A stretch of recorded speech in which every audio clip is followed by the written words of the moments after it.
Alright, let's discuss how to differentiate an optic nerve lesion versus a macular lesion. Two reasons why you need to do that. First, the management differs. Optic nerve lesions, you're thinking about compressive optic neuropathy, optic neuritis, and this might have a central nervous system cause, a space occupying lesion, so a neurosurgeon will have to be involved. Compare that with macular lesions, you're thinking of age-related macular degeneration or diabetic retinopathy, something that an ophthalmologist himself or herself can manage, either medically or surgically. The second reason is very often ophthalmological diseases do not have signs in the initial few days of the disease. So if you're looking at optic neuritis, you may not have the classical features on fundoscopy, and for it to become an atrophy takes at least 1 month. So it might be missed if you don't have a proper symptomatology and a proper history taking.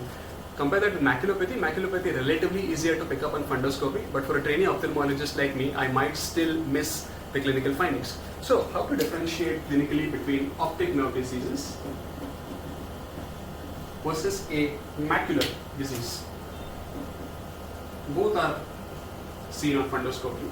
So optic nerve, the very first thing that is going to happen is a generalized dimness of vision. The patient is going to say everything appears darker. So a generalized dimness, whereas a macular disease is going to present to you with a loss of central acuity.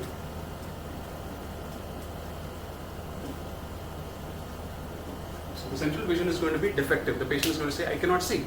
Whereas an optic nerve disease patient is going to say, I can see, but dull, but dim. The second thing that is going to happen in optic nerve disease is color desaturation. So why does this happen? Color vision is a function of optic nerve. So naturally when the optic nerve is pathological, color vision is also going to be pathological. Everything is going to appear less colorful. Everything is going to appear a little more black and white. There is also a decrease in contrast sensitivity. And this is mainly for the medium to high spatial frequencies. Whereas in case of macular disease, the color vision is not defective, but the contrast sensitivity definitely goes down, but this is only for the highest spatial frequencies. The next thing that happens in an optic nerve disease is that the patient may or may not present with pain or orbital pain or periorbital pain. The reason for this is some of the extraocular muscles that are present around the eye also have connecting tissues to the optic nerve sheath. So the optic nerve sheath is connected to the extraocular muscle sheaths, and when the patient moves the eyeball, these sheaths get stretched, and because they are inflamed in case of an optic neuritis, the patient has a periorbital pain. So pain on extraocular movements may or may not be present, but if it is present, it is suggestive of an optic nerve disease. Macular disease, absolutely no reason why you should have pain in such a patient. The next finding that you will have in an optic nerve disease is an RAPD, that is relative afferent pupillary defect, very specific for an optic nerve disease. This is basically when you shine the flashlight on the patient's normal eye, the pupil constricts, and if you put the same flashlight on the patient's apparently pathological eye, you will have a dilatation of the pupils. That is an RAPD. Absolutely no reason why the macular disease should have such a clinical finding. The next finding that you will have in a case of macular disease is metamorphopsia. So metamorphopsia is basically a change in the shape or the size of the object that you see. It's usually micropsia more than macropsia, which basically means that the object will appear smaller as compared to larger. No reason why optic nerve should have this pathology. So no metamorphopsia in case of an optic nerve lesion. The other thing that you will have in macular disease is photophobia.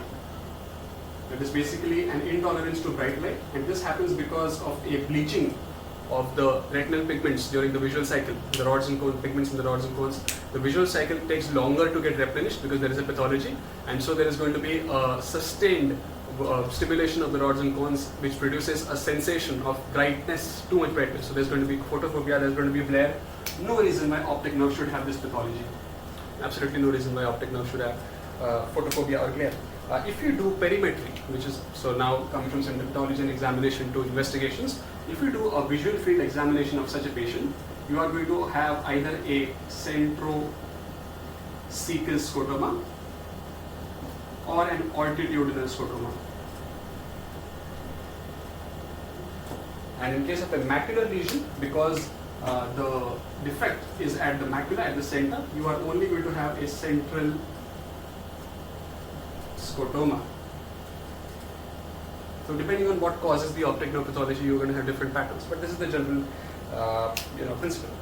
The other test that you can do in case of an optic nerve disease is visual evoked response, or an OCT, optical coherence tomography, which defines the retinal nerve fiber layer, OCT RNFL. And in case of a macular disease, you can perform either an OCT macula, or you can do something called an Amsler grid. So Amsler grid is basically very specific for metamorphopsia. You give certain defined shapes to the patient to identify, and the patient is going to tell you what shape it appears. For example, a straight line starts appearing curved, you know it is metamorphopsia. And how do you compare the findings of metamorphopsia as well as the loss of, as well as dimness in optic nerve? You ask the patient to compare it with the other eye. Usually optic nerve pathologies are unilateral, so the patient may not realize it, but once you ask him to close one eye and check for the dimness of vision, the patient is able to appreciate a difference in the contrast sensitivities of the two eyes. Same for Amsler grid. If the maculopathy is unilateral for some reason, then the patient is going to appreciate normal shapes in one eye, and a straight line will appear straight line, whereas in case of the other eye, it's going to be defective. So that is how you clinically differentiate between an optic nerve pathology versus a macular pathology, simply based on clinical examination and investigations. And that's how you move forward and arrive to a diagnosis. Thank you.